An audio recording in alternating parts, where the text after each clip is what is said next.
Sometimes a shaman to be is identified by a birthmark. Sometimes a child will start having remarkable dreams, and that will identify a potential shaman. Sometimes the shaman will, as a young person, go into an illness and will recover from a remarkable illness, and that will be the mark that this person is supposed to be a shaman. So there are all sorts of different ways that shamans are identified, but the crucial way is that is the community that gives the accept or reject sign to somebody who is slated to become a shaman. Now, also, notice that the shaman is able to come up with information that's not available to other members of the tribe. Otherwise, the tribe wouldn't need shamans. They have information about healing, they have information about the future, they have information about tribal enemies, they have information about predicting the weather, information about where to find game. So there's all sorts of practical ways that shamans can help out the community once they've gone through the training, once they've become identified.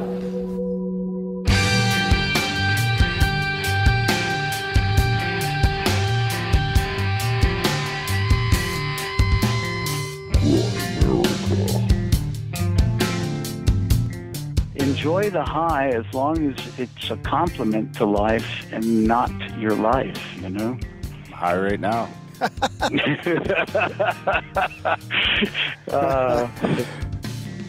Okay, guys, welcome back to this week's Grimerica show. We're going to be chatting with Don Oscar Miro-Quesada a little later about some Peruvian shamanism and his personal healing journey. And it's actually gets real personal and real cool. It's a real good chat. We got some good feedback from the live audience on that one. But first, my elitist scumbag friend, Graham Dunlop. How's it going this week, man? Hey, buddy. I'm not doing too bad. After setting up the trampoline. Setting up a tramp. Trampoline break. Hitting the tramp. Yeah. That was good. Some motorcycle riding. Got my motorbike. Yeah, I'm not going to partake in that, buddy. Stoked about that. About motorbiking or trampolining? Motorbiking. They're down for trampolining, though. I don't know. Is that for adults or just kids, that one? I was jumping on it. Yeah, I guess it's okay, yeah. I'll do a little tramping. There you go. At least not a total wet blanket. I thought you were all in on everything. I can do flips and shit. Hike running and fucking ball hockey. Hike running, trail running. And sauning and sweat lodging and fucking you name it. I'm an adventurer. No motorbike is an adventure. Yeah, I'm afraid I might just get that taste of freedom and want to do it more and more. And I had a couple of bad experiences on a dirt bike when I was like 9 or 10. Yeah. Dirt bikes are a bitch, man. I don't know. So, welcome a few new countries to the hegemony. You got new countries? I got new countries. We got new countries. We got new countries. Which ones? We have Nepal. Oh, I don't think we've mentioned them before. No, we haven't. We haven't mentioned any of the ones I mentioned. We've been over this. Welcome to the monks. El Salvador. Sounds like a person. Papua New Guinea. Sounds like a papa. Moldova. We might have mentioned that one before. Yeah, maybe. And Malta. I guess not a country. Graham's geography. Grammography. Yeah, welcome. Welcome to the show. Thanks for listening. Yeah, welcome, and send us some feedback. Hope you stick around and tell a friend. Give us a rating. It'd be good to have a review in the Papua New Guinea iTunes store. Yeah, is there actually? I think that was YouTube. No, there's probably no such thing. Maybe, probably not. Yeah, well, as long as we're mentioning reviews, leave us a review. Grimerica.ch iTunes or wherever else you're listening. Go ahead and leave a review. We appreciate that, and it helps us out, makes us feel good, helps us trudge on for another day. Yeah, it actually does. It does help. It helps emotionally. And it helps like algorithmically. Algorithmically. That might be a word. I won't contest it. It is now. It is now. Yeah. We need a book, Grimerican dictionary. Yeah. Psilocybus, I don't think was a word before Grimerica. So yeah, did you see the black smoke ring thing on the website? My mom's seen that shit. I know, those are good shots, man. Good pics. Me mummy. Yeah. Yeah, well, I put it up on Reddit, and a few people explained it away. Oh, did they? Yeah, well, there's some YouTube videos of people making them. Same thing I said, or? With like gunpowder in a ring. Really? Yeah. Why would they do that? I don't know.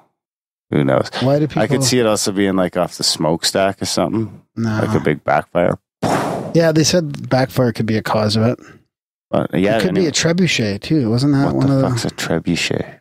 It's a medieval castle siege machine. It wasn't that. Pretty safe to say. Was there a medieval fest in your mom's town? In Grunthal, Manitoba. Sounds like a medieval town. They have a big medieval enthusiast population, big enough for a festival.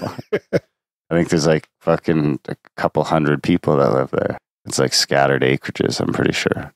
But I'm not 100%. I've never been there. Huh. Sounds like a place you'd have a medieval festival. Maybe that's just it. They're testing trebuchets. I don't get how the trebuchet would cause a smoke. You just like saying fucking trebuchet. Well, because haven't you seen those work? They're awesome. No, I haven't. Is there anything like that fucking trailer full of tar that roofers use when they're flat roofing? No, I don't think so. No? No. That's what I think of when I think So maybe that's why then when they throw the flaming whatever it is, it creates a smoke ring. Who does? The trebuchet.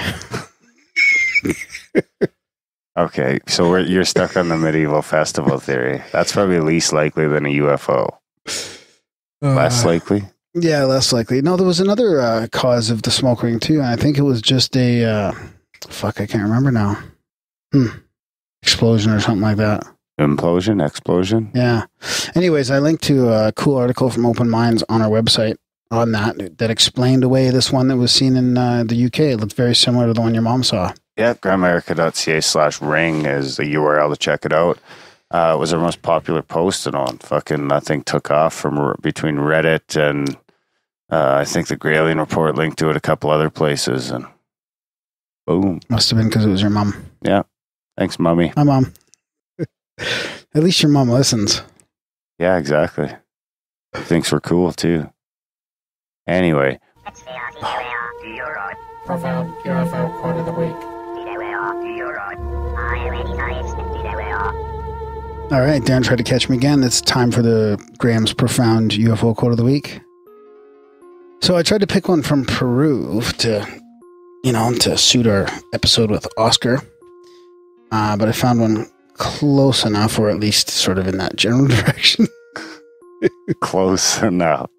Tell that to Oscar. Yeah, exactly. So I saw something in the sky that I didn't know what it was over Highway 2, about 1,500 feet. A large, lighted ball about 6 feet in diameter. It was going towards the beach very slowly. I was in the parking lot of the Hilton when they called me from the police department. They told me to go to the beach because a great many people were watching this object. When I got there, the object was already hovering over the water about 2 or 3 miles off the beach. There were about 500 people watching. There are about 4 public housing areas right there, and all of the people from the housing areas were there.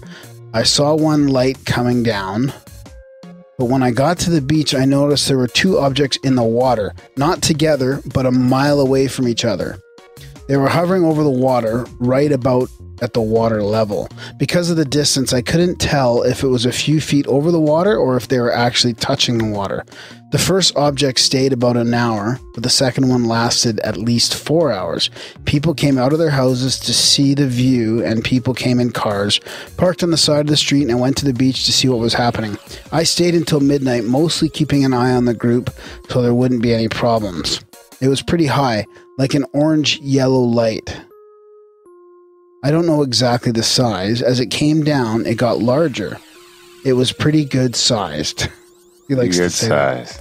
The people got many, many phone calls all night. Oh, the police got many, many phone calls all night. We called the Coast Guard, but they didn't come. They said it wasn't an emergency.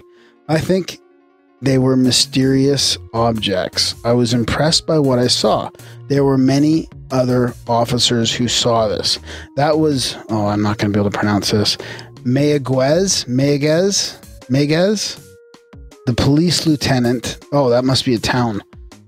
The police lieutenant Cesar Gracia. Cesar Gracia.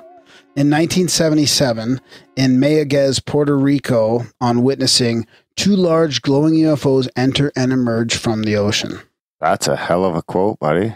Yeah, thanks, man. You outlasted the jingle. Yeah, that could be a record. That is a record. Well done. Thanks, man. Good one, eh? Good one, eh? That was just Venus. Probably. Yeah, just a planet. Swamp gas. Yeah, just 500 people watching just a normal, natural Swamp gas. object. Yeah. You have to go with swamp gas.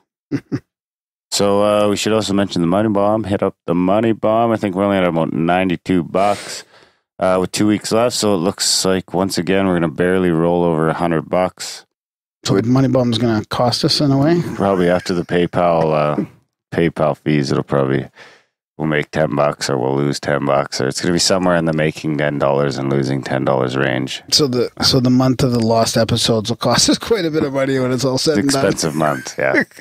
So if give us a little value for value, if you can afford it, go ahead and hit the donate button or the subscribe button and get yourself a Grimerica email address and help us offset our own stupidity. Do you want to explain a little bit about that? Not the stupidity, but about the money bomb?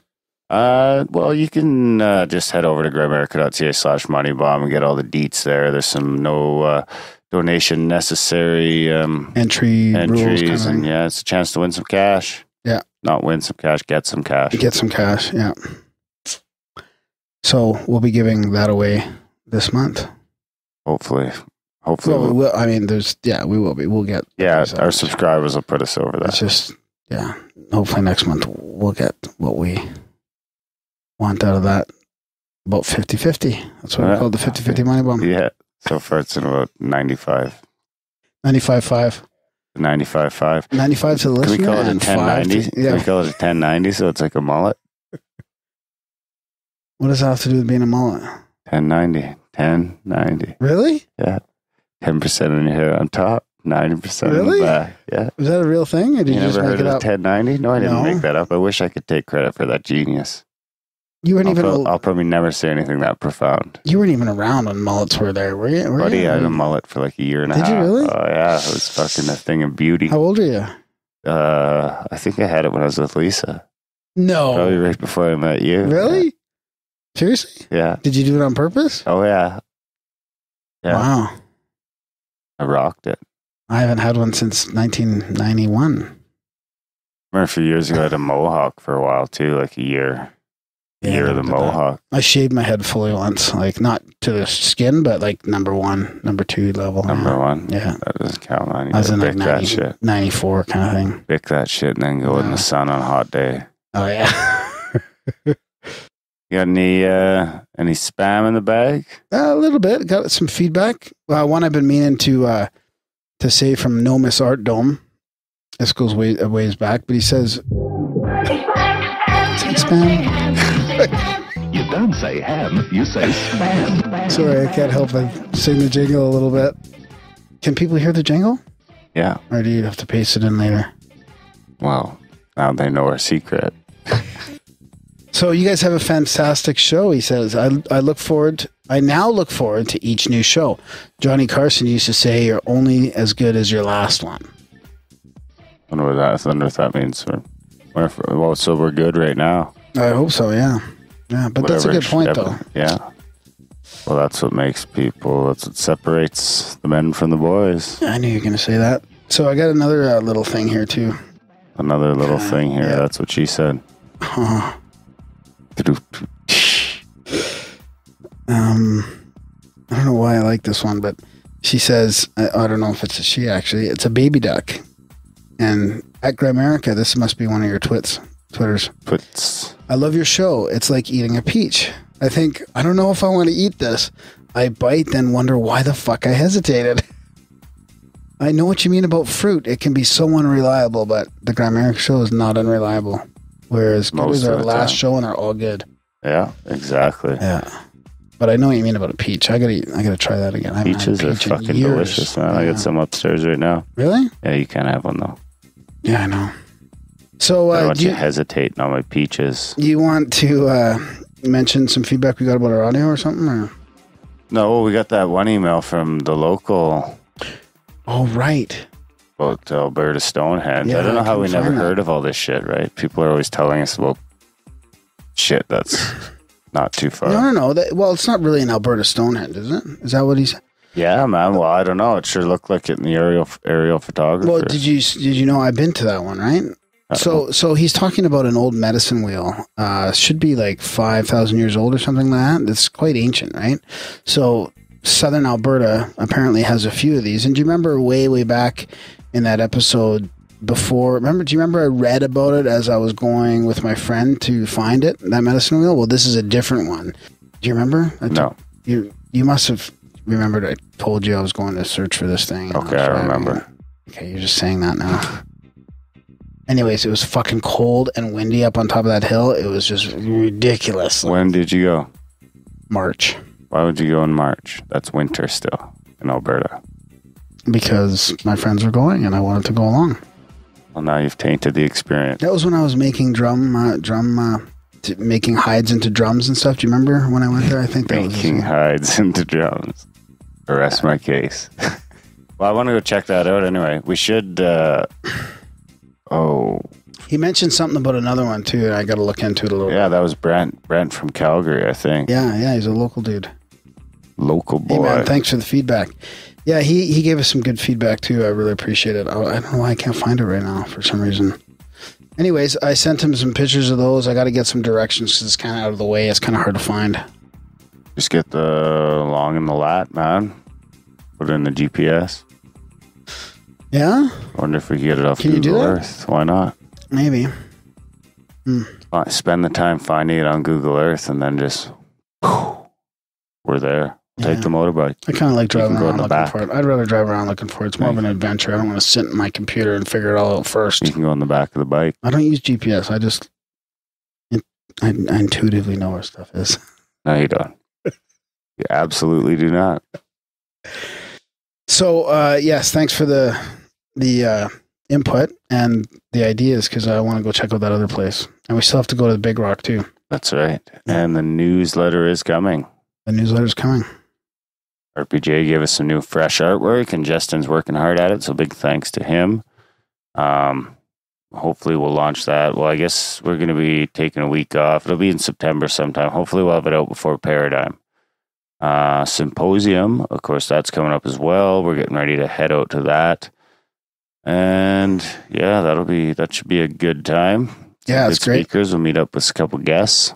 So that's Paradigm Symposium 2014. I'll have a link in the show notes for that. Yep. Again, this is another lost tape. So big thanks to Jorge Rohr.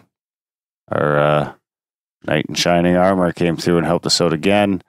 Well, one time, but this is still, I think, is this the last one? It is kind of again, because, is this the last one? Every time we what do you want to say it? Revive or reincarnate this episode, it feels like we were helped again. Yeah, this is the last of the lost tapes. Is it? Yeah. We didn't get the one. We lost the one. Yeah. Because we didn't live broadcast it.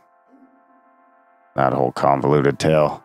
But anyway, yeah, this is the last of the mixtapes. Hopefully that won't happen again. But big thanks to Jorge Rohr for those last 5 episodes. Yeah, and get ready for the chat with Oscar. Don Oscar Mero Casada. Yeah, that's good. Don Oscar Mero Casada. All right, guys, enjoy the interview with Oscar.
Okay, guys, welcome back to Grimerica. Tonight, we're going to be talking a little Peruvian shamanism.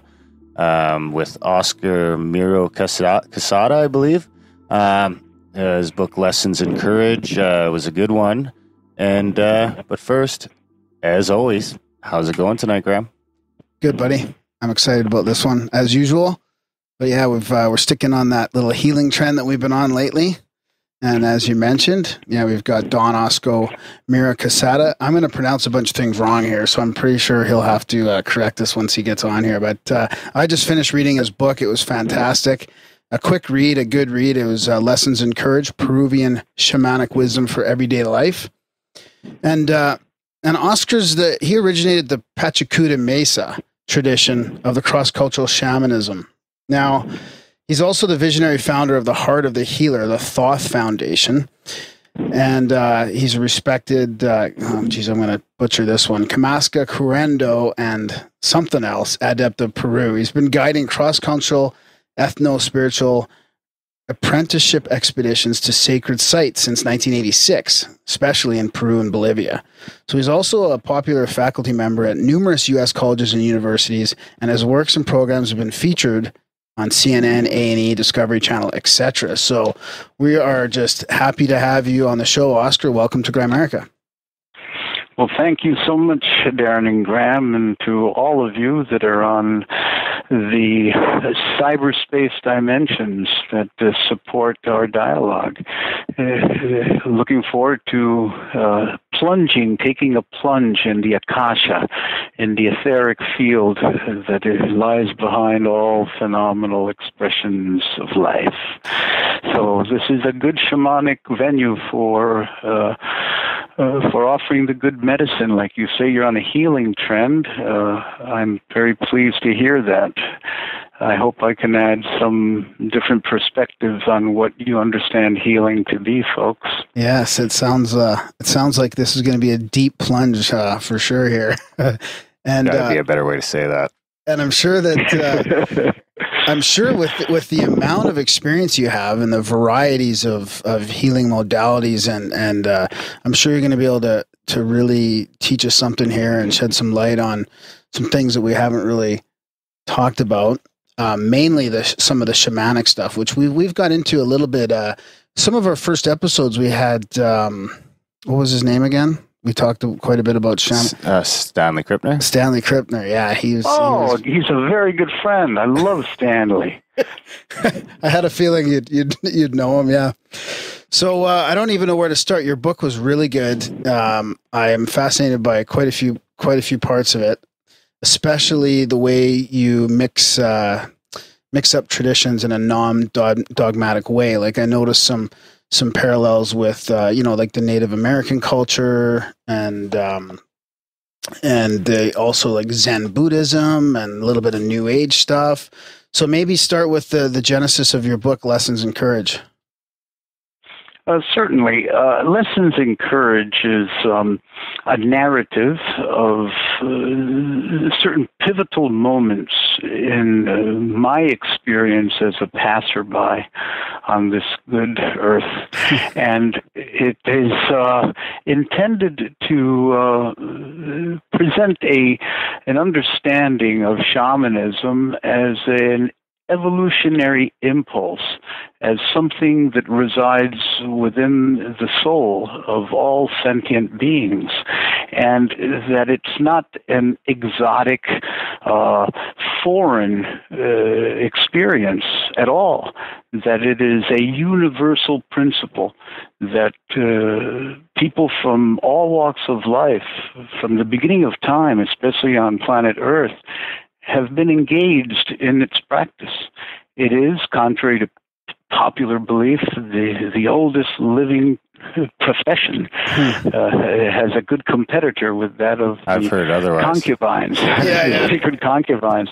Yet, what originated the desire to put into word a lineage that primarily is transmitted orally, is the number of people that have been touched by what you pronounce very well, as a matter of fact, the Pachakuti Mesa tradition of cross-cultural shamanism. It's a mouthful, yet Pachakuti in Quechua, which is the native dialect of the Inca, means world reversal or cosmic transformation. Pacha, world, Kuti, reversal.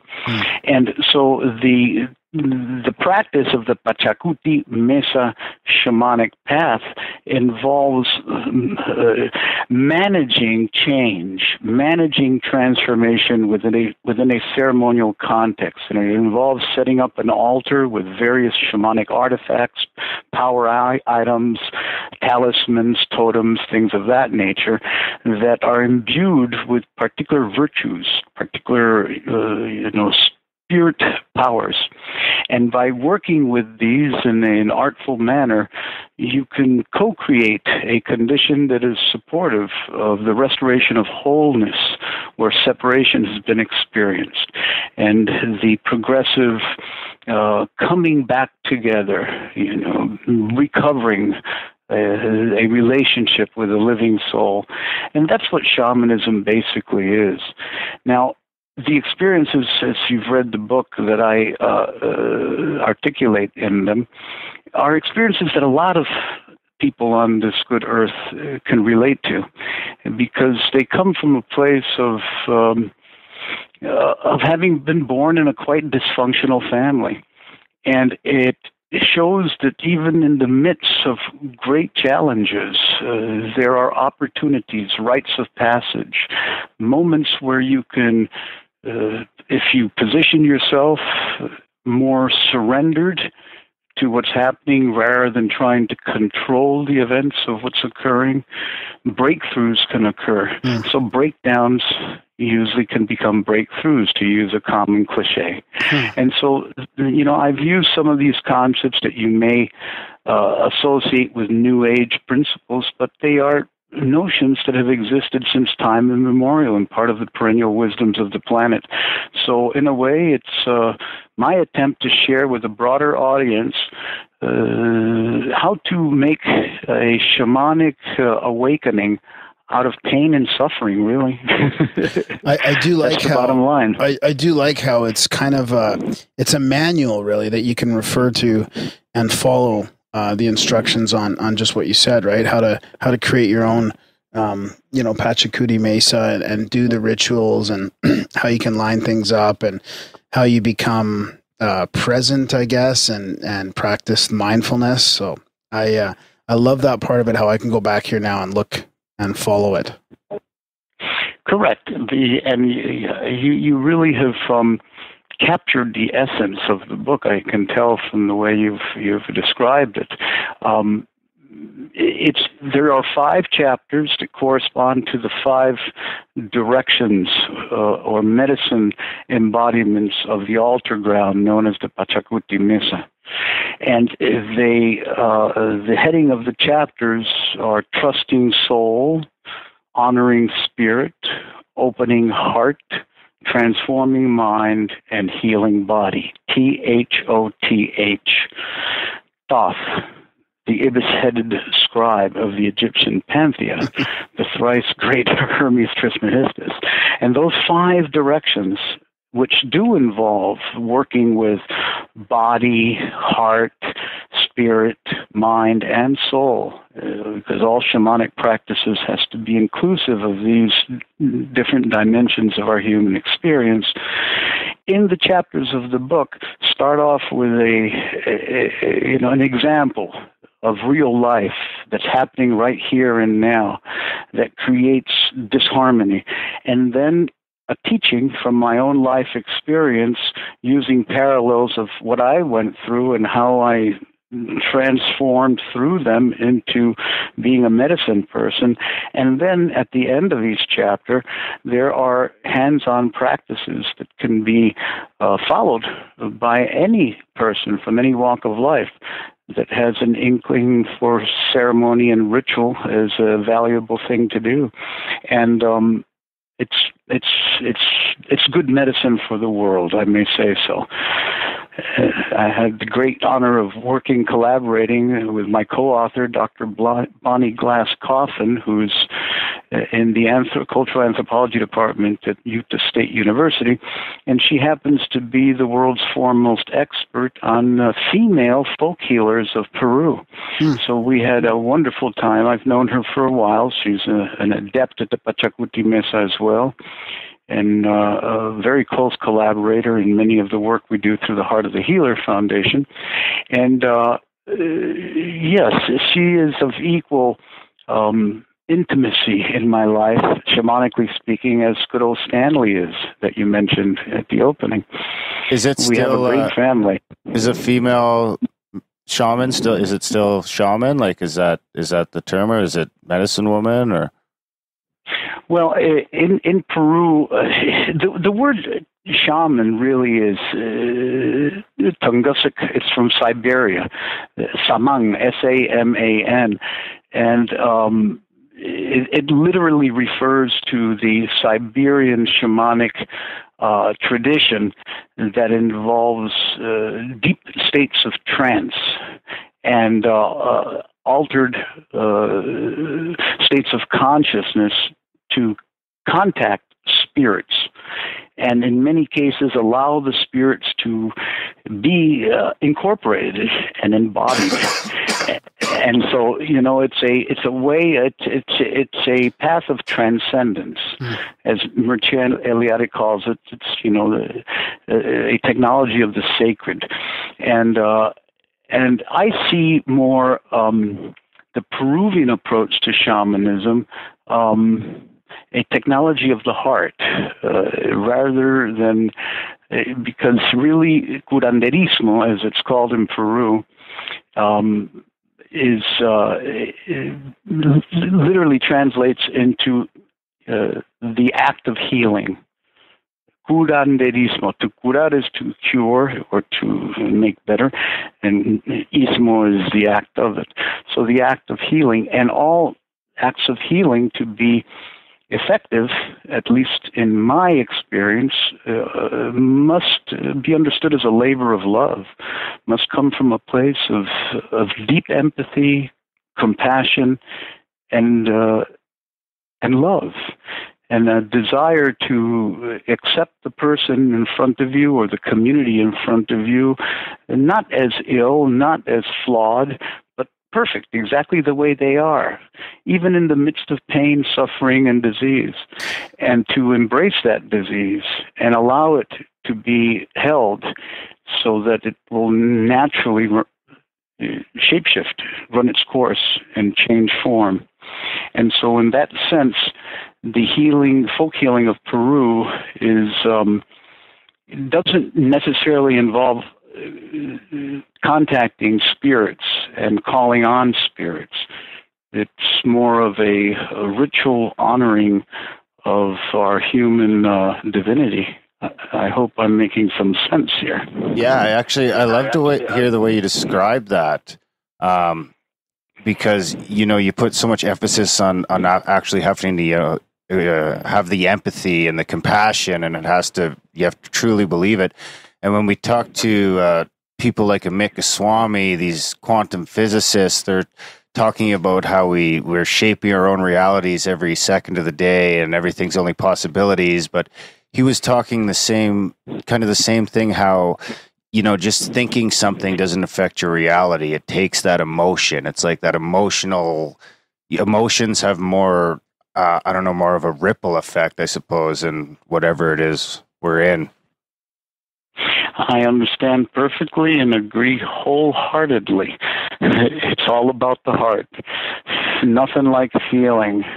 With feeling, we connect, and with thought, we study, and both are needed, just as long as they're kept in balance.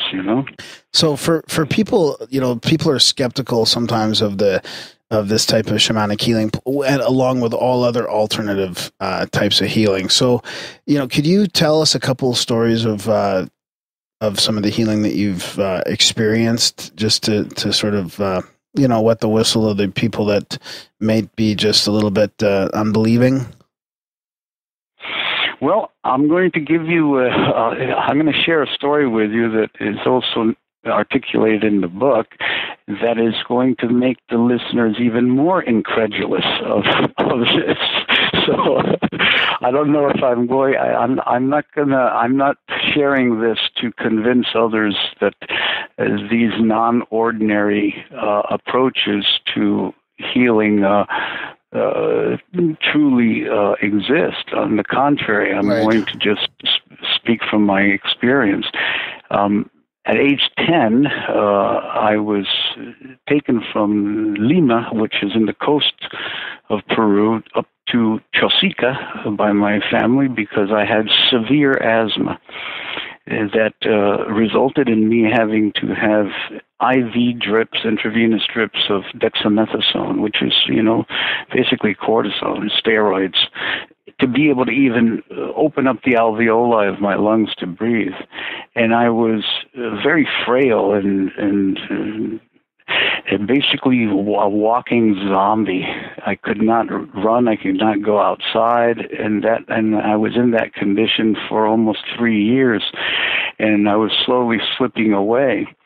And a lot of my immune system was compromised as well because of the massive doses of cortisone that were given in those days. I've got a few years on me. And so my father and mother decided to move me to the altitude where there's dry air and not the humidity on the coast, and it's less polluted. And I was able to, as a matter of fact, breathe better up there. Yet still was having these episodes of hypoxia, of asphyxiation. And in one of those, I remember myself actually dying,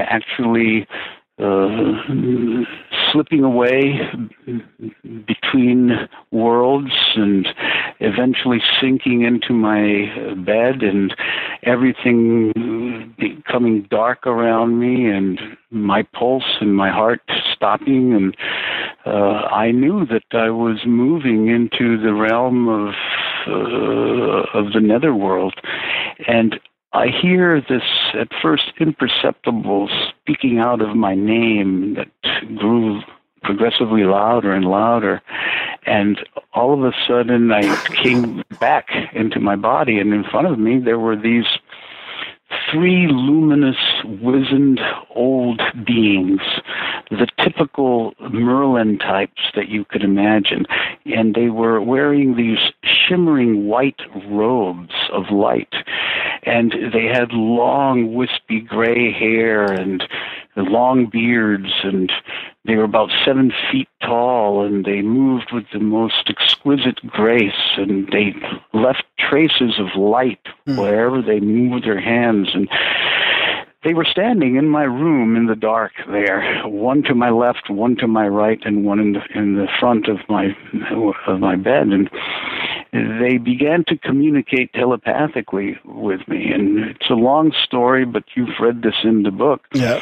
The one to my left basically arched himself toward me and placed his lips on my chest and began a classic Tulpa, which we call in Spanish in the shamanic tradition of curanderismo. It's a suction, an extraction by suction. And it was this interminable aspiration, and I could feel all the disease, all of the darkness, all of the pain and constriction that I had felt for so many years in that weakened body just be sucked out of me. And he took this humongous breath and then released it into the above. And it just, in a spiral fashion, vaporized into this nothingness.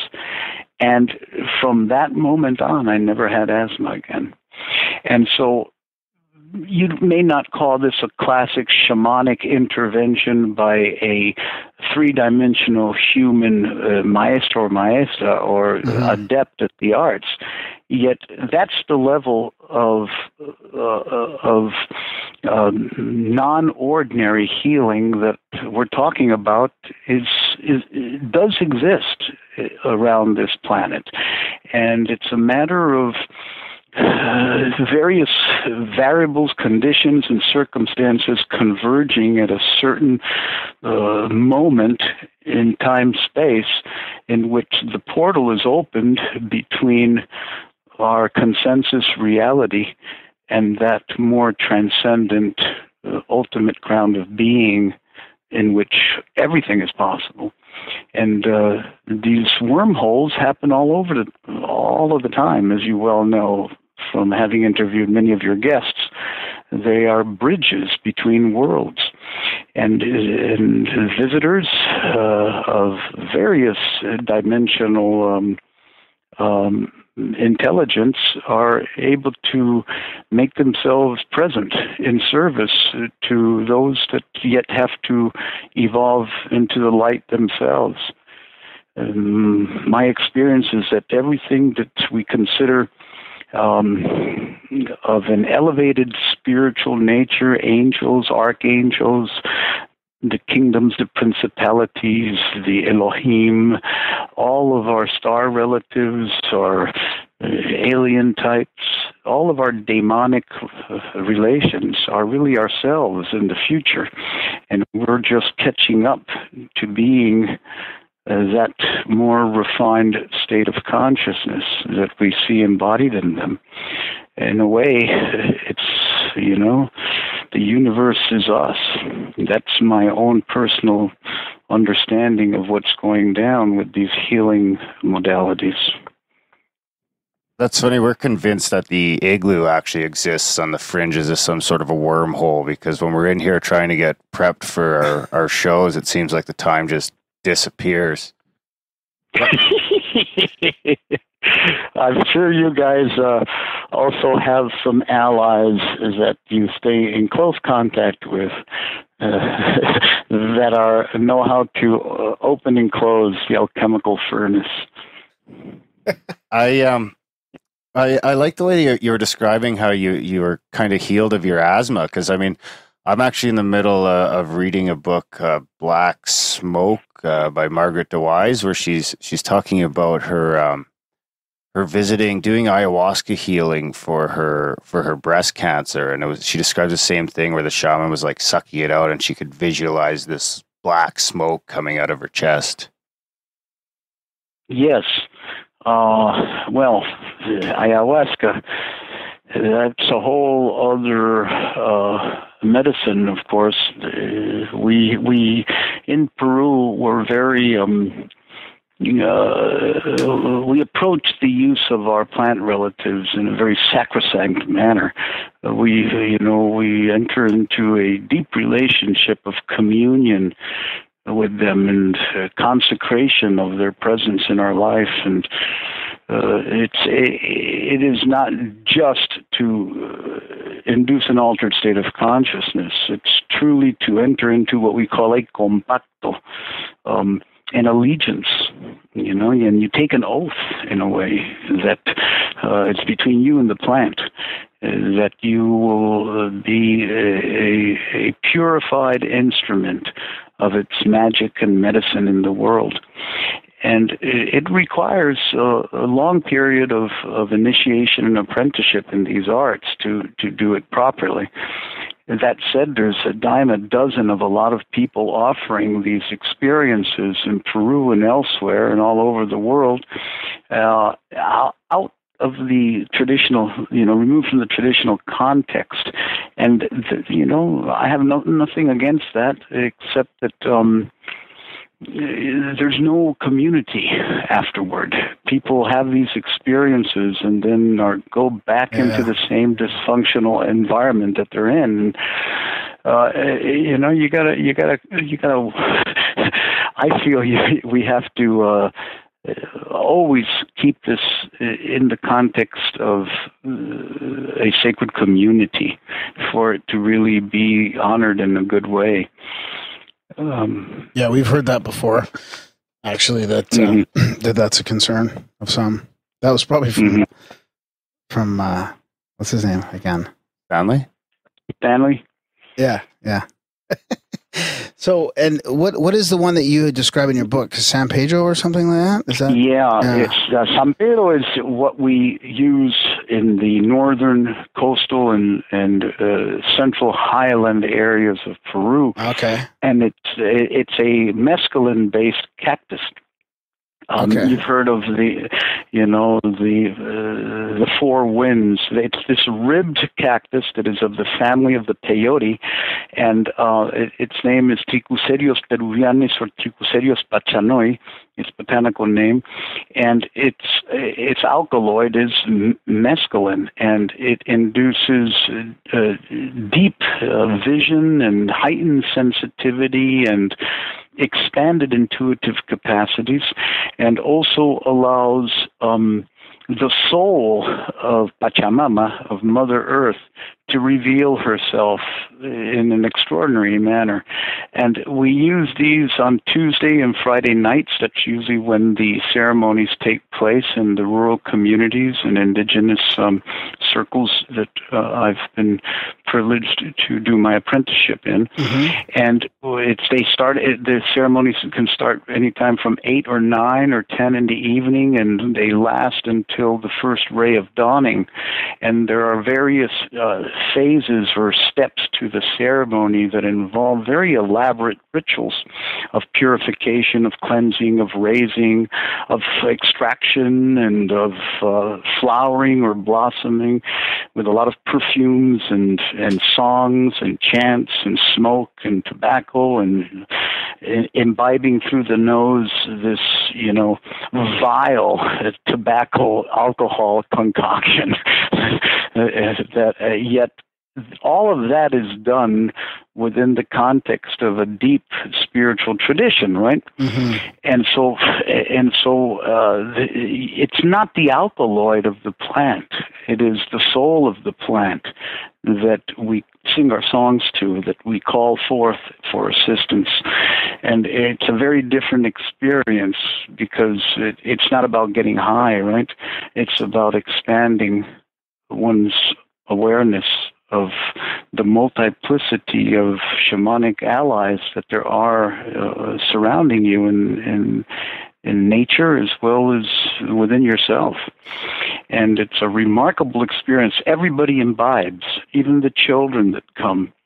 Everybody drinks the brew and participates in the ceremony. And I do have training, academic training in clinical psychology, and I went to American universities and have studied, healing modalities that are of the mind. And I have found that in these San Pedro ceremonies, conditions that usually would take years to resolve through Western psychotherapeutic means can be resolved in a matter of 3 or 4 San Pedro sessions, and permanently, especially addictions.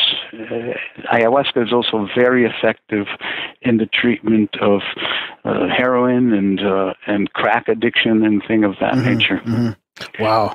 So there are some commonalities between the two then, ayahuasca and San Pedro, and the whole ritual around it. It sounds similar. The San Pedro ritual is much, much more elaborate than the ayahuasca ritual. Okay. The San Pedro ritual involves a lot of tools and instruments and shamanic artifacts that are manipulated, and the songs are different. The San Pedro songs are tarjos, the icaros are the ayahuasca songs, and the ayahuasquero usually doesn't use an altar, just the rattle and some tobacco, and right. While in the San Pedro you use every bell and whistle possible. It's a much more theatrical experience. Huh. So speaking of addiction, I was going to ask you about advice for people that may have substance abuse challenges. Mm-hmm.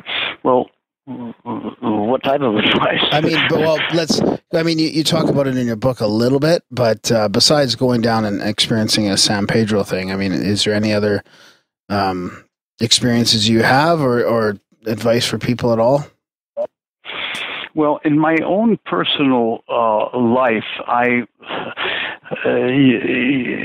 I would say that I never experienced classic addiction in which there is a physical dependency and a physical reliance on any alcohol or substance.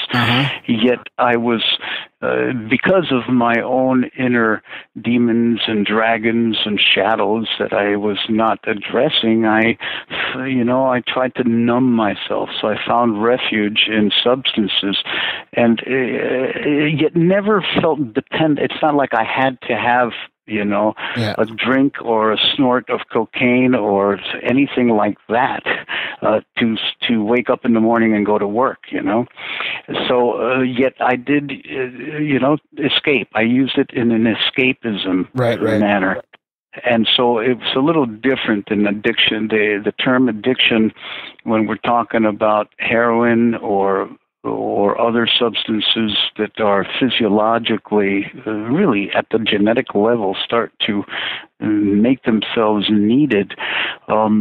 There you do, the only treatment that I know of is isolating the person for the period of time that's necessary and purifying the body by any means possible. I find sweats, like the Inipi ceremony, very effective, and fasting, and also cleansing with a number of herbs and purgas, which are substances that make you purge, make you regurgitate, very effective. So in that sense, for that severe level of addiction, I would recommend leaving the country and going somewhere where there are specialists that can help you go through a purification, and then engage in the use of one of our plant relatives to reframe your relationship to the substance, Yet, when it comes to just a daily dependence on a substance to alter your consciousness recreationally, what can I say? It's part of our human nature to want to seek diverse expressions of awareness, and being an exercise, a gym rat, or an exercise buff, or a gastronomic expert, or anything that you put a lot of passion into, it gets you high. Yeah. No, that's well put. Yeah, I like that. So in a way, I would say enjoy the high as long as it's a complement to life and not your life. I'm high right now.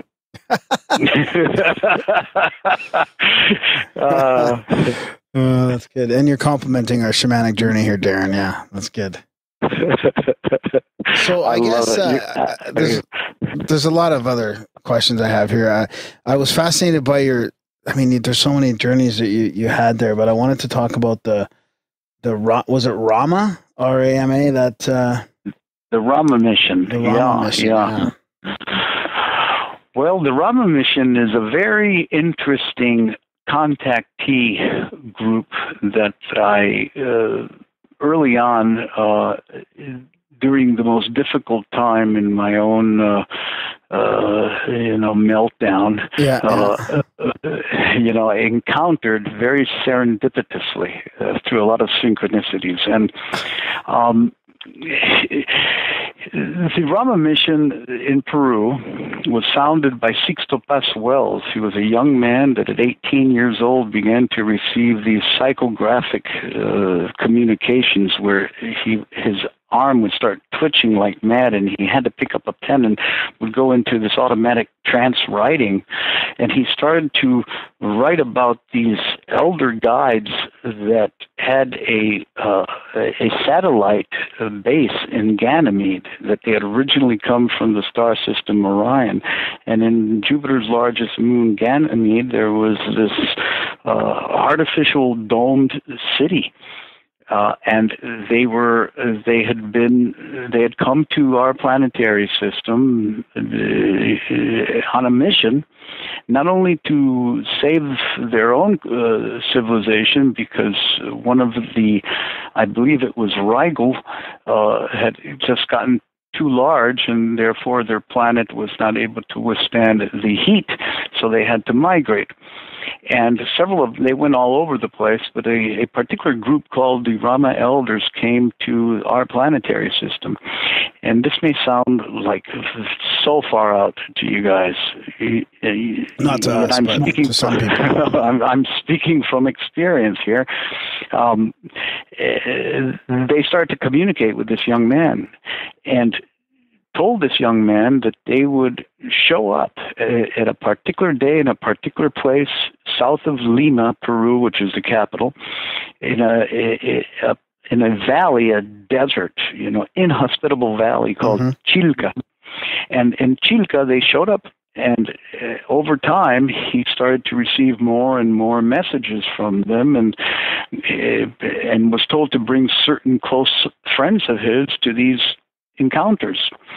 And so I've been to several of them, including 2 international gatherings in which the Rama elders specifically stated that we should invite journalists from all over the world to come to Chilca and film the appearance of not only the scout craft, but the mothership in the skies. And lo and behold, it happened, my friends. And I was standing there on the ground in 2 occasions, surrounded by international journalists that captured this on film. I have a video here, and it was shown on Univision, which is the Spanish channel here in the United States. And since then, Sixto Paz Wells has been forbidden to come to the United States.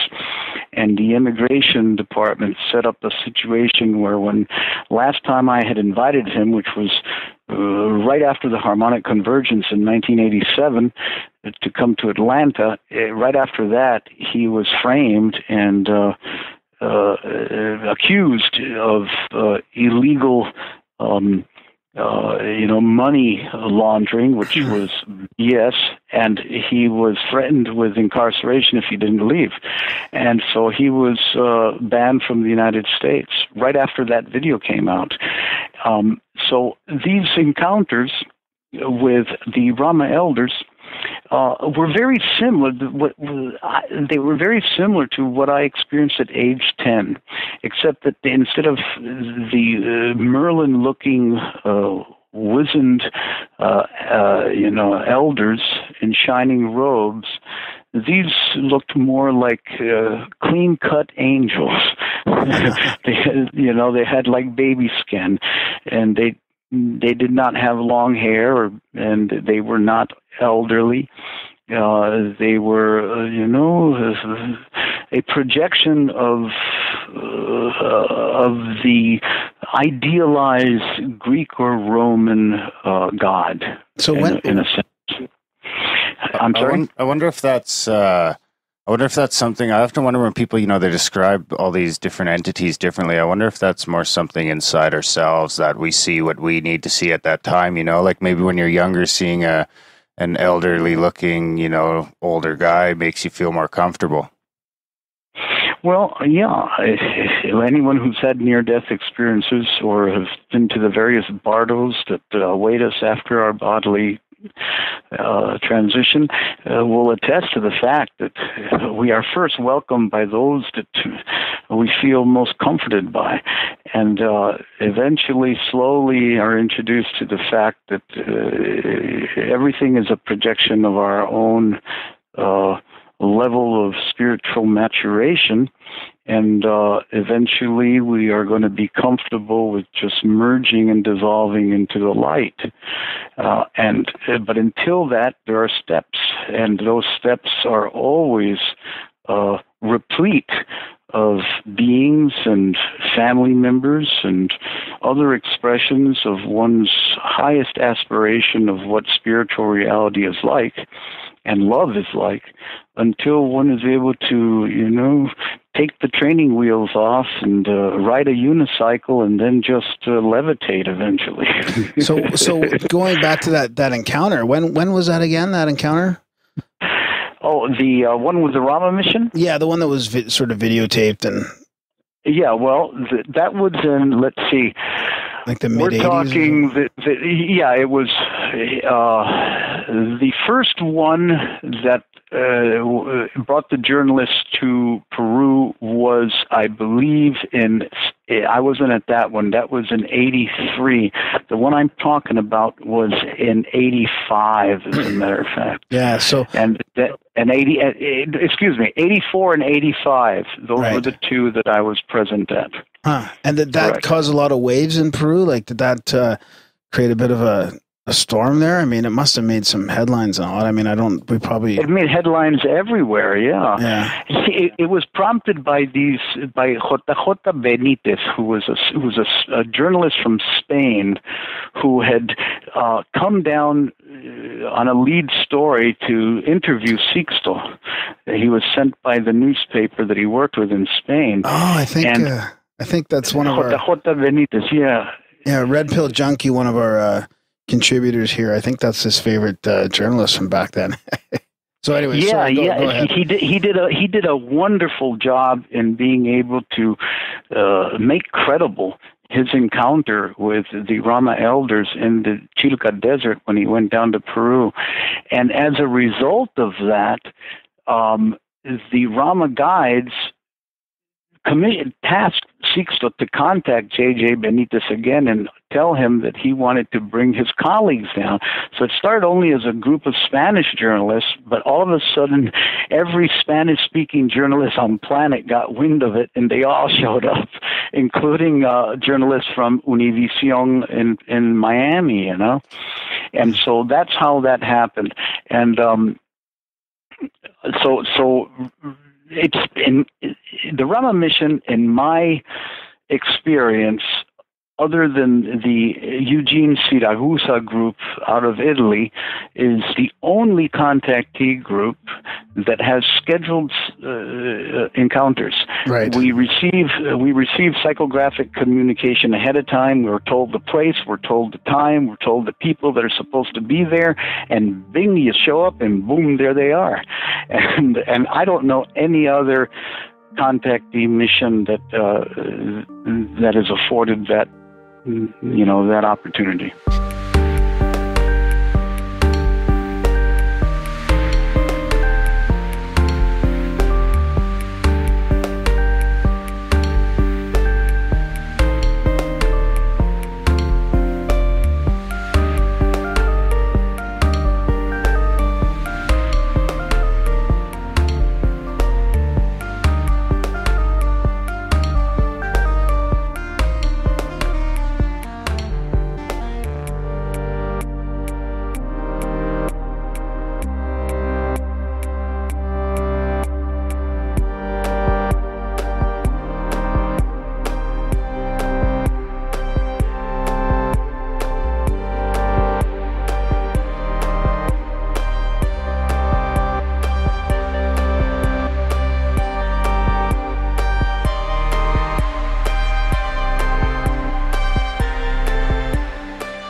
And then, so what's been going on? When did it dissolve, or did it dissolve, or what's up with Rama these days? Yeah, well, let me go back to answering your question about the Peruvian government and how they responded to it. Right, yeah. They, at the time, the APRA party was in power, and they invited Sixto Paswells to give a talk to all the parliamentarians, to the entire Congress, and to the Senate about his contact experiences. And, we have a different approach to these things, given the fact that They have been talked about. They're in our creation stories, in our myths of origin, from pre-Inca peoples to the present. We understand that our beings from stars, like all of our indigenous cultures around the world, have been an integral part of the evolution of life on this planet. So we have this already in our neurogenetic makeup, even if you're mixed blood, like I am. So to us, it's natural. And the leaders in government in Peru are fascinated by the subject. And so, there's no suppression. They don't send jet fighters out to interfere with the craft. Well, even nowadays, I think South America is leading the way in accepting, the UFO reality and actually creating pseudo-governmental organizations to study it.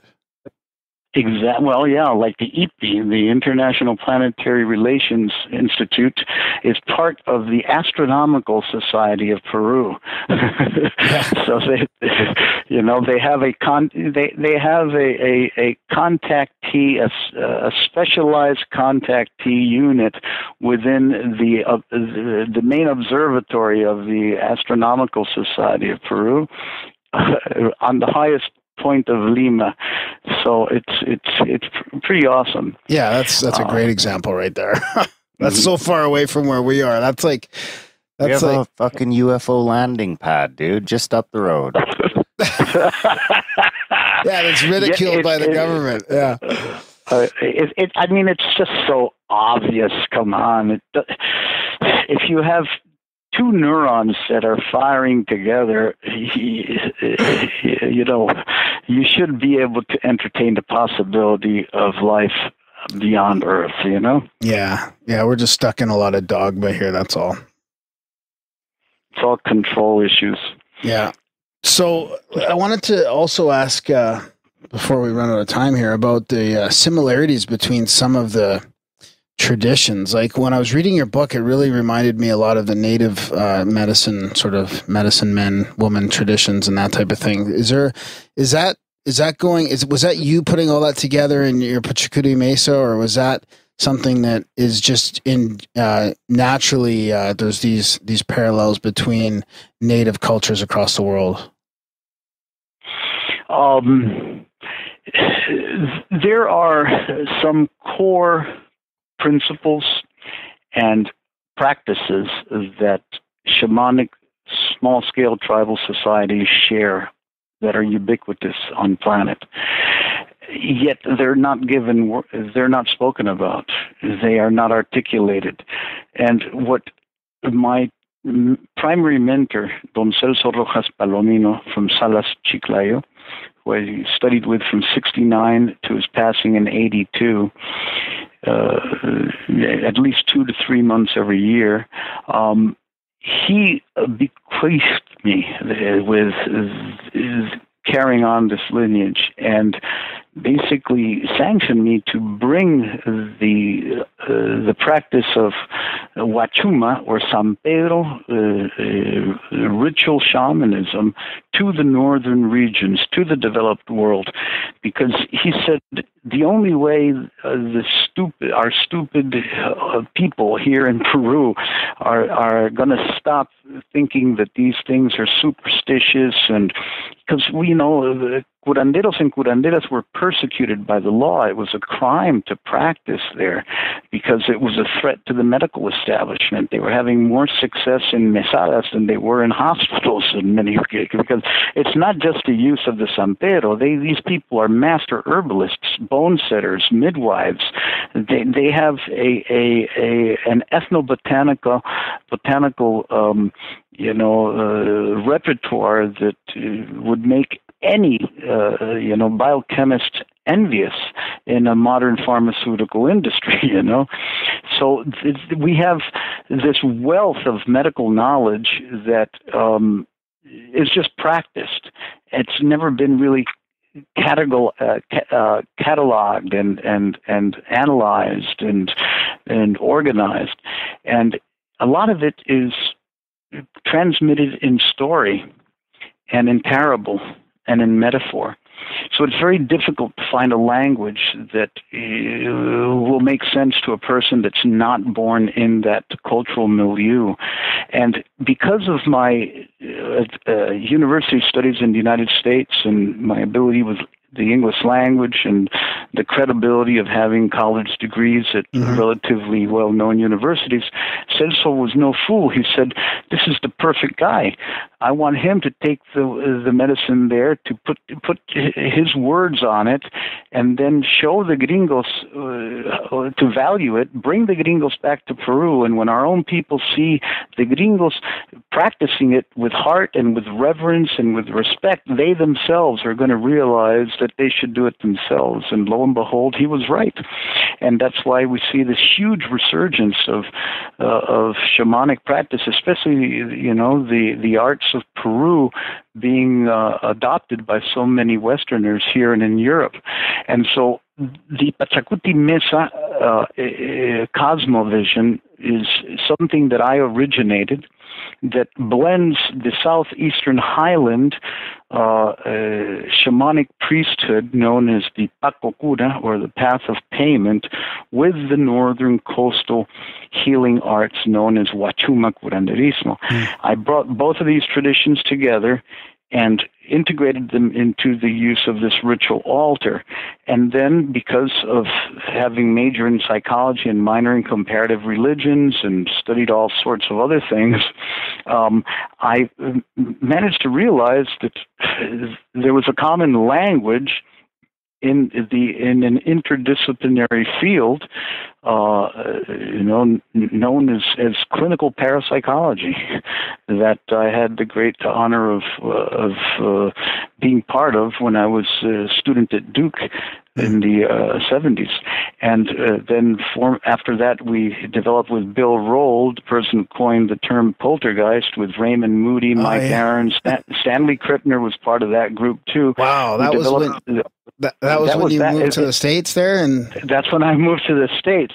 So, I was involved in all of that and learning the language that was spoken by these academicians that were talking about the same phenomena and psi, both ESP and PK experiences that shamanism was doing for millennia. So I integrated all of this, and that's why you see some of the language in the book that appeals to the Western person, and that's the best way I can put it. So did you ever, Stanley talked a lot about a shaman named Rolling Thunder. Did you ever meet him? Unfortunately, did not meet Rolling Thunder in the flesh, yet I did have two remarkable visitations by him in dream time. And, Stanley, over the years, of course, shared a lot of his stories, especially when he was taken to the Menninger Foundation with Swami Rama, and blew people's minds there. And Stanley has a book out, his most recent book on Rolling Thunder. It's a wonderful book. And like Rolling Thunder, there have been very unassuming master healers that were able to overcome the attempted genocide of their peoples by the white person, by the Eurocent, and still were open to sharing those ways with non-native peoples. And Rolling Thunder was one of those beautiful souls. I wanted to say, so here you are having near-death experience. You've had multiple near-death experiences, and then you end up next to the office of Raymond Moody, who was actually, brought that to our mainstream culture. So what was that like? Did he learn from you about that, or did you? I mean, that just must have been kind of a crazy synchronicity. Yeah, Ray and I go back a long, long time. It was once I returned. After I completed my obligations with the Organization of American States down in Peru, because of needing to care for my daughter, I was raising her by myself as a single parent. I chose to return to the United States to earn my right livelihood here and obtain a position at the same place I did my master's at West Georgia State University, and because I knew all the people there from the early days, and it just so happened that I shared an office with Raymond Moody and with Bill Roll, in the psych department there, which was started by Abraham Maslow, by the way, from Brandeis. In 1969. And so, and I was in the midst of the worst 2 years of not knowing whether I was dead or alive because of the amount of bizarre occurrences that were happening all around me. And they're too much to enumerate right now. Several of them are talked about in the book, yet there's so much more. As a matter of fact, the book is a sanitized version. I got the feeling that was the case. So anyway, I'm here. I'm walking between worlds, literally, and boom, Raymond Moody shows up, and I said, oh, for God's sake, I must be dead. The gods have been so generous with me. They put in my office an expert in near-death experience. I'm going to ask them whether I'm dead or alive. And that didn't help, As a matter of fact, Raymond said yes to both things. Yeah, you're dead. Yes, you're alive. Let's do something fun. So that's in a nutshell. And then we developed, of course, and still have a very close, intimate relationship. He's hilarious. He's brilliant and he's hilarious. Those of you that know Raymond would concur. So, sticking on the NDE topic, somebody in the chat room there, Joe Joker, wants to hear about a weird experience. So how about you talk about one of your near-death experiences, maybe that one in the off the road in the car? Every time I share this, I kind of have to go back into it. So, but this format that you guys have is very loose and personable. So, I was. It was right before I returned to the States, and took the position at the psych department and shared that office with Raymond Moody, that I was in a very bad way. I had to leave my year-and-a-half daughter in the United States with a very ill mother, psychologically ill mother, and found myself in a very depressing situation back in Peru. My mentor had recently passed, Don Celso. I had been tasked with a huge responsibility. I was weak in soul and in spirit, and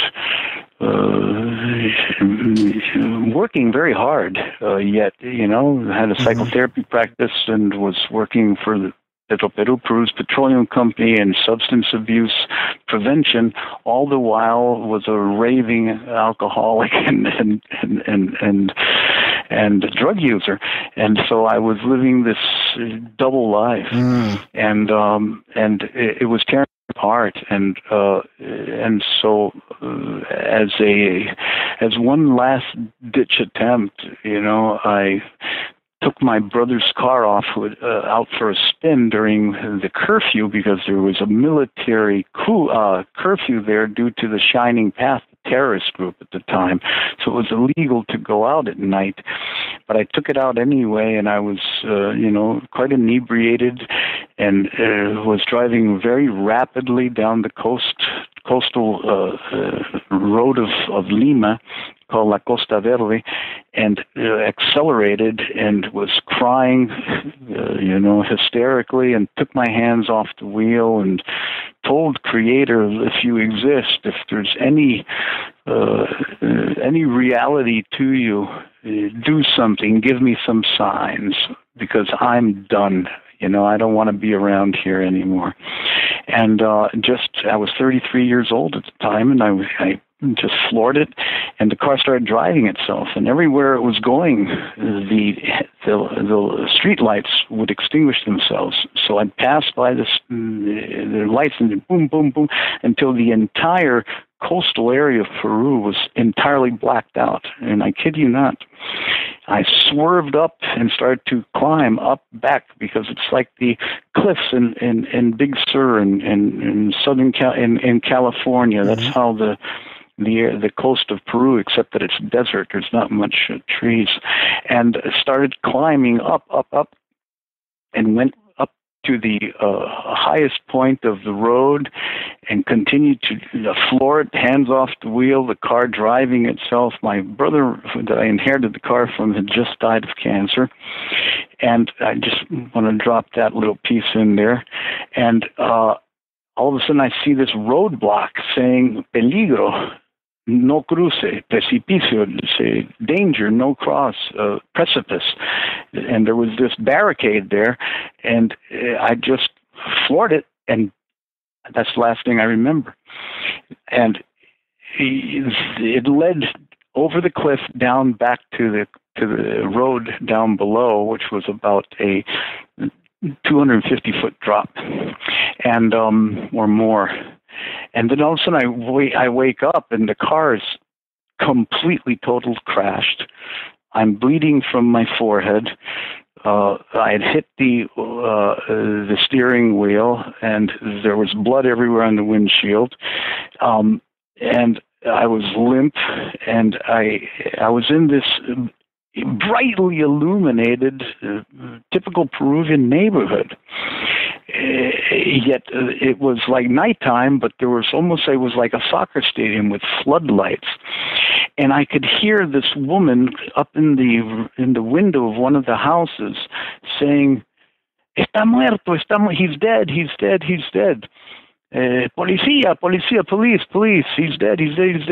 And then I heard the voices of these little children, and like playing in the street, and I could barely, regain some sort of conscience. I remember opening my eyes and looking over the steering wheel and seeing through the cracked window these children, little girls, little boys. The oldest must have been 8 years old. They were tossing this big light beach ball, this colorful beach ball around, and there were all these beautiful manicured little plots of grass and flowers like they typically have in the Lima neighborhoods, and stuccoed painted homes. And then all of a sudden I get this telepathic communication to sit up and open the door and go outside of the car. And I do that, and at a distance I see this dude walking toward me. And for a Peruvian, he was tall, over 6 foot, slicked black greased down hair, all dressed in black with shades on, with an STP, the race oil emblem on his jacket, and he looked like a Lima James Dean dude, and he was walking toward me, and he was saying, "Welcome. I'm here to ask you some questions in preparation for your passing." And immediately I started to freeze up and become totally, paralyzed. I said, "Oh, this is it. I'm on the other side now." And my lack of trust in the ultimate ground of being, and God, Goddess, whatever you want to call it, has put me in this situation. The minute I started to have these negative thoughts, the children stopped to laugh, to giggle, to play, and they became very somber. And I realized that, and the light started to dim in the streets also. And I realized that the outside world was basically a result of my inner world, of how I was feeling. And so just grasping that, I realized that this is an opportunity to create my own my own death experience, my own reality, what I'm going to choose to learn from beyond the earth plane. And at that moment, this avatar, this STP avatar, got very close to me and started to transmit some telepathic questions to me regarding the nature of the universe. That's the best way I could say it. And he asked me a series of questions of how I understood, the human soul to be and what its purpose was, what I considered the most virtuous of human actions, what I considered the most vile of human actions. The list goes on. Did it feel like a test at all, or? Oh, most definitely. Okay. It felt like I was being given the GRE for a major or taking the medical board. It felt very much like my final oral exam at West Georgia State University for my master's. As a matter of fact, although there it was a little looser. And then after a while, he just indicated telepathically for me to get back into the car and close my eyes and to begin to breathe. And so I started to breathe, and then I started to hyperventilate and breathe, and all of a sudden, boom, I felt the weight of the world on me, and I felt every cell in my body aching, screaming with pain. I was beyond my body in this experience of encounter. And once I came back in my body, I realized what an accident I had had and how beat up I was. Wow. Yet I, once I went through that hyperventilation, boom, I stopped breathing, and my body got very, very cold. And I could still hear everything that was going on. And at that point, these thugs really came in and took my wallet, took my watch. I've never wear a watch since then. Took everything from the car, so there was no identification. And in those days, they didn't have, the internet to check license plates and all of that. So they stole everything. I was without identification. The police came. They picked me up. They pulled me out of the car. They flopped me in the back of their pickup truck, put a sheet over me, and drove me to the police station. And they put me in a corner in a room there, and I could hear them talking and saying, "Who is this poor idiot who, is dead here? What are we going to do? How are we going to find out? Who do we call?" And all of a sudden, I felt myself, the warmth coming back into my body, my heartbeat being restored, and I took this huge deep breath, and boom, I was back. And I sat up, and the sheet fell off of me, and the policeman became very, very surprised, you can imagine. And there was a lot that followed that experience.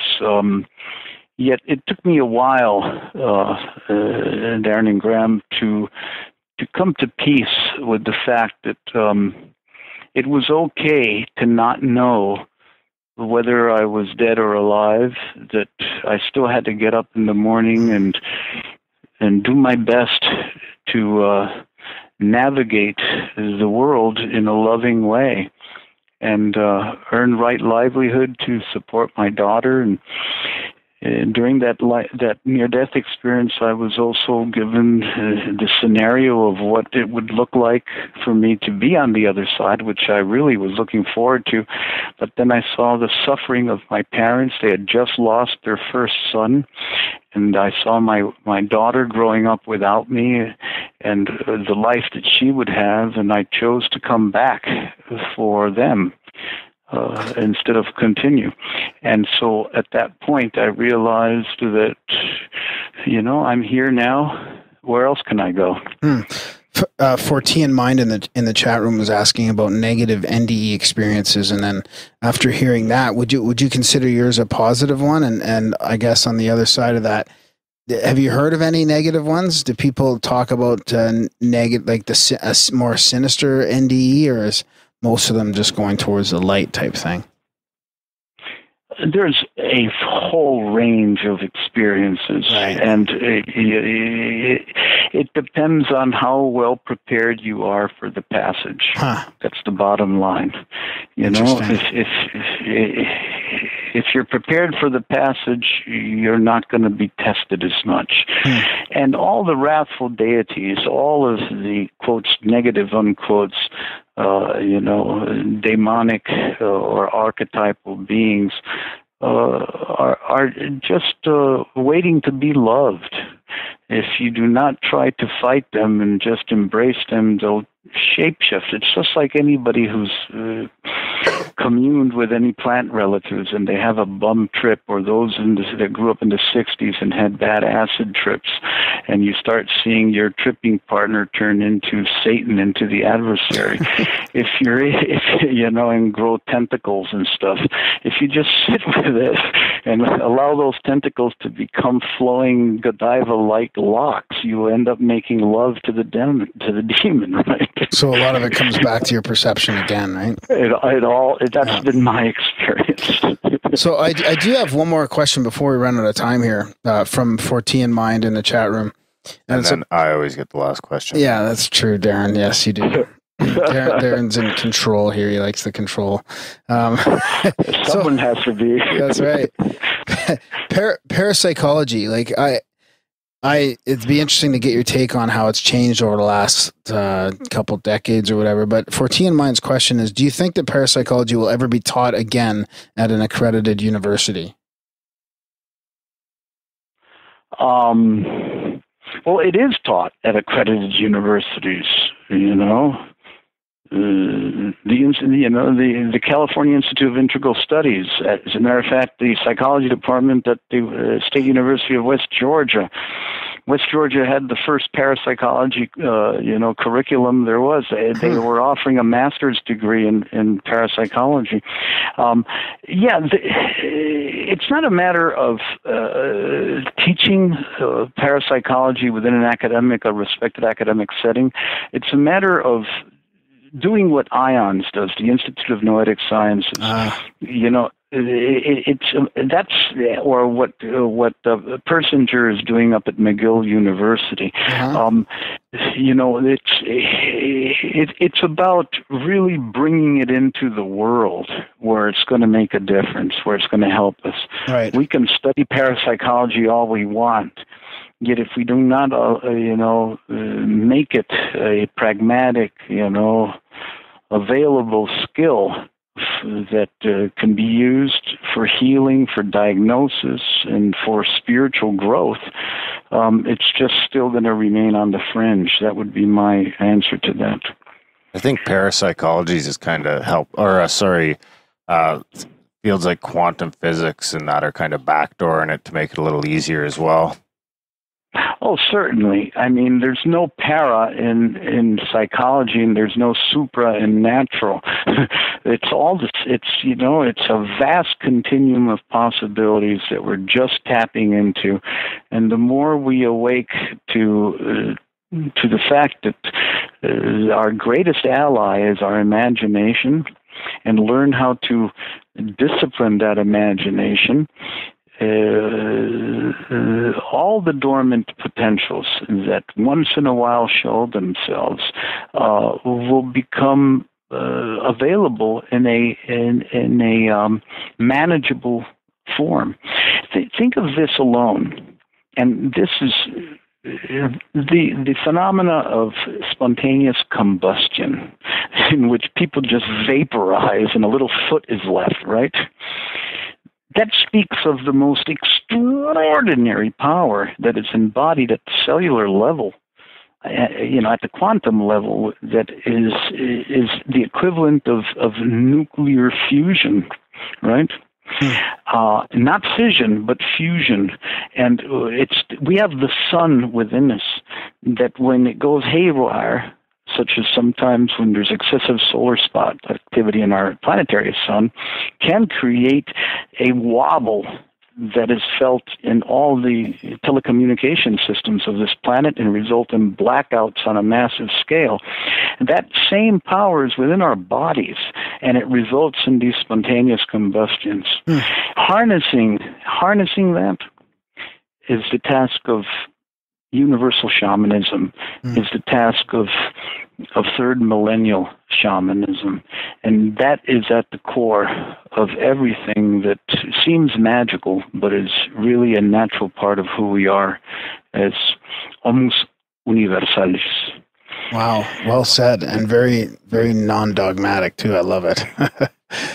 One thing I gotta get out there before we wrap it up is what your take on synchronicity is. Something we talk about on almost every show is. So I'd like to ask what your take on synchronicity is, and maybe what you think they may or may not mean, and maybe some one of the more meaningful ones you may have experienced. Okay.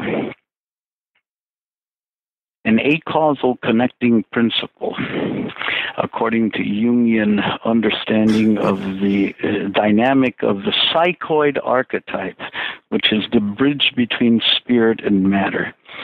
In other words, an archetype, a symbol, an image, can be brought into the flesh, made visible as a theophany, as a revelation of the divine, through synchronicity, through the coming together of certain coincidences that are with a capital C, divine coincidences. The synchronicity we experienced at the beginning of the show was you mentioning Stanley Krippner's name, who I just talked to the other day, and who has played such a pivotal role in my own, understanding of Psi and of the shamanic world. Is case in point. Before we even began to talk, you brought up Stanley's name. Yeah. Now, the skeptic would say, well, of course. I mean, here you are. He read your book. He knows you're friends with Raymond Moody. You might as well just give it a shot and see if you know Stanley. That would be the skeptic, right? To me, it is a meaningful coincidence. Right. To me, it opened my heart to be able to dive in with the fullness of soul and trust into your own hearts.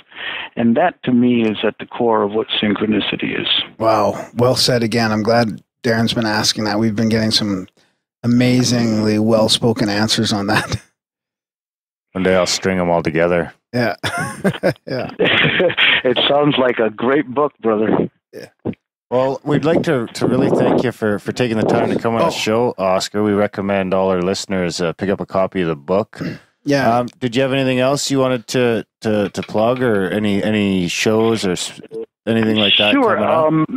Yeah. If you're interested in apprenticeship in the Pachakuti Mesa tradition of cross-cultural shamanism, please go to www.heartofthehealer, all one word, heartofthehealer.org, and you will see a series of teachings and events there if you're interested in that. And the other thing is that my fondest dream is to have 144 book reviews of lessons in courage on Amazon.com. I can't get into why that number, but it's associated with Thoth, with the thrice great Hermes Trismegistus, the Ibis God, and it's very meaningful to me. And I would like to get 144 book reviews. We have 55 so far. So if you buy a copy from Amazon.com, or even if you don't buy a copy, and just go on and put your review there, that would be greatly appreciated, and you will be nourishing and feeding the evolution of the good medicine that my mentor Don Celso Rojas Palomino bequeathed me to carry into the modern Western world. So thank you so much. Well, I know great. A lot of Grimerians could probably use a little karma, so Yeah, There's an easy way. Speaking of that, Joe Joker in the chat room wants to say thanks for sharing such a deep personal story, and she looks forward to reading your book. So I'm sure Thank she'll you, review Jojo. it. Yeah. Wonderful. Thank you, guys. It's been an honor and a lot of blast Yeah, to get to know you. That's great. It's been one of the fastest 90 minutes of my life, I think. And we're going to link to your website and your book and everything in the show notes, so people can go there to click on it to get direct access to it. Thank you. And yeah, and here we go. May I do a prayer in Quechua to end? Yes, please. Haili Wilka Hanak Pachamanta Saiwa Tiyayakui Texemuyok Hatung Kaipang Pachakamak Nyokakmi Songkoipi Tupakui Kausaipi Kawakui Kausai niyok Munay niyok Kanchay niyok Amuray ko ina Nokay ko Kanchay parunakuna Pachamamak Churinkuna Amaina sonko tikak funtunintak apumuy runakunak Haili hayu runakuna aknana muyok kasi kausay. Loosely translated, this Quechua invocation means something like praises and victory to the sacred shaft of light from the heavens. Welcome, great power of the universe. World creator, meet yourself in my heart. See yourself in my life. With life, with love, and with light did we come here. We are people of the light and children of the earth. Please bring the blossoming of the flower of the heart to humankind. Praises and victory to all our relations within our ceremonial circle of peace. And that we say at the beginning of each day in the high Andes. Beautiful. Yeah, that was great. That's a perfect way to wrap up, I think. Yeah. Thank you so much, Oscar. I'll see you guys in the dream time. All right, buddy. Okay, Oscar, have a great weekend. Yeah. You guys too. Looking forward to hearing you. All righty. Okay, bye-bye.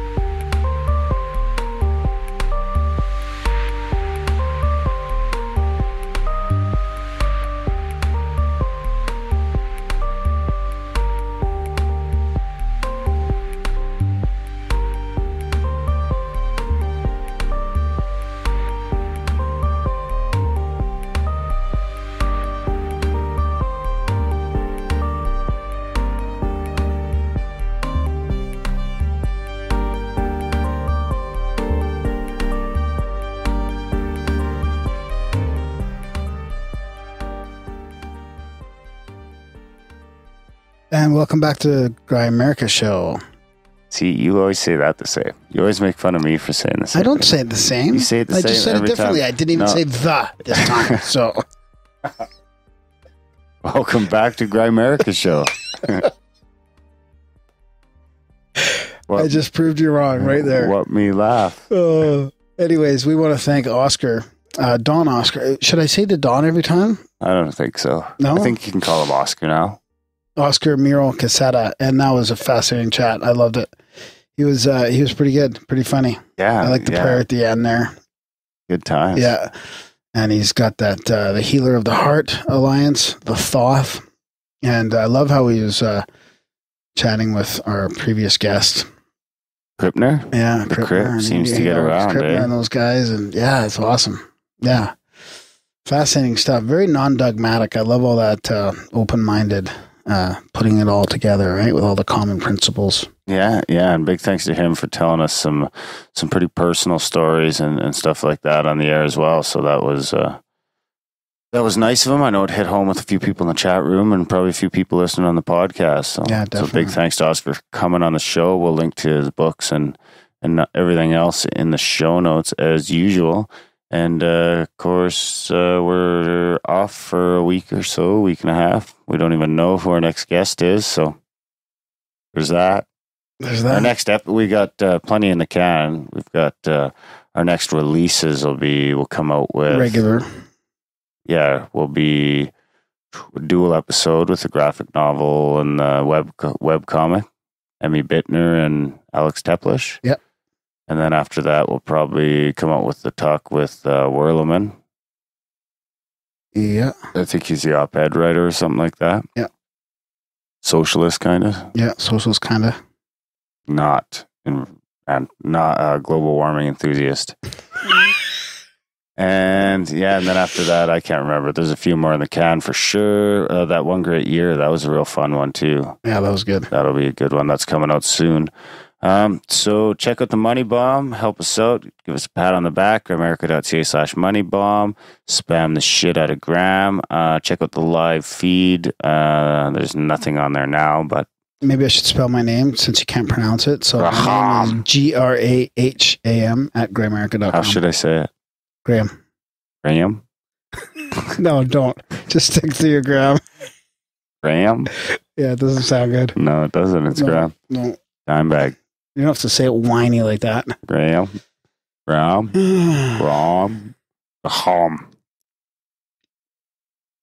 on, buddy. Thanks.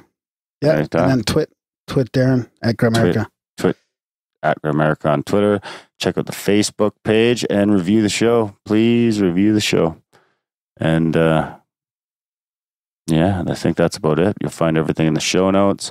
The music you heard, all the stuff we talked about. And we'll be on holidays. The episodes will be time released. So you guys won't miss a thing. But and we'll check back in a couple of weeks. Yeah, have a good trip, buddy. Will do. The new 5-song EP from the Clerk, featuring the song Vision. Got it.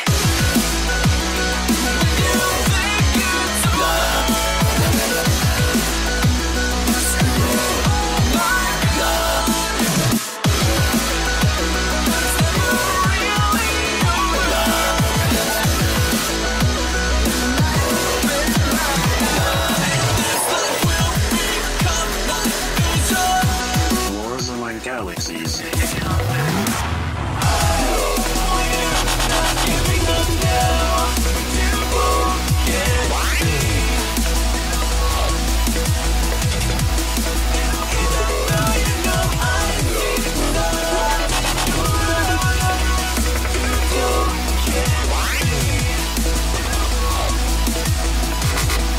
Echoes.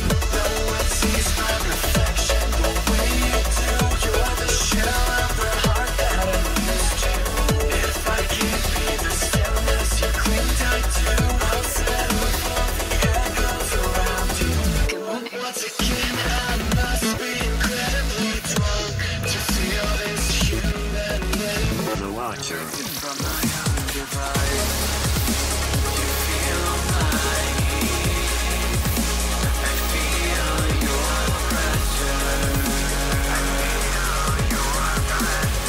And Deans. You drink the life you lead. Got your sick obsession to rest with the witching. You think you pull the string. You're like a rock, yes, off the life from me. The life from me. The new free 5-song EP from the Clerk, coming soon for download.